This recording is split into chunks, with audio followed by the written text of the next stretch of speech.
I want to laser focus on what the driving issues are for my campaign: economic development, creating jobs, and leadership at City Hall.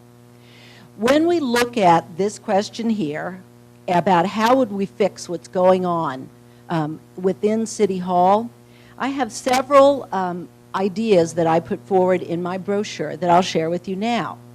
I've already talked about sweeping away the obstacles, but I don't think that we can emphasize that enough.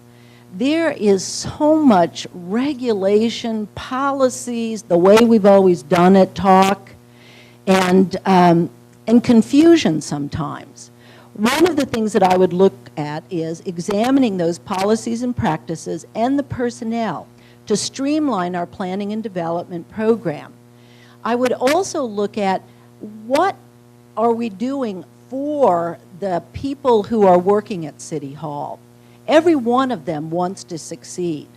When I worked there, I know how hard it was to get the job done sometimes, because the resources that you needed, the information that you wanted, and the necessary forms that you needed to fill out were somewhere else, and information was not shared. You know, we need to have porous communication. It can't be this cubicle does this job and this cubicle does that job, and when this person is out on a medical leave or on vacation or just not available, all work stops right here.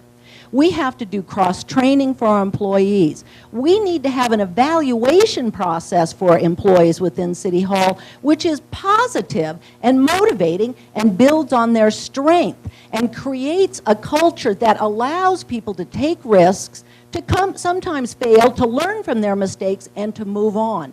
And I think that's what would be very important in making it easier to get a project through City Hall. Also, there's a new way of doing business, of integrated project design, where you do follow a process of bringing the stakeholders in, of going through a collaborative process and coming to a conclusion that is worthwhile for everyone. I think all of those would make a big difference in how business is being handled at City Hall. I think that the culture that we create within the organizations where we work, in the communities where we live, and the institutions that we believe in is essential, and we need to focus on the people who are there and help change those attitudes and help them succeed, as I know they want to. Thank you.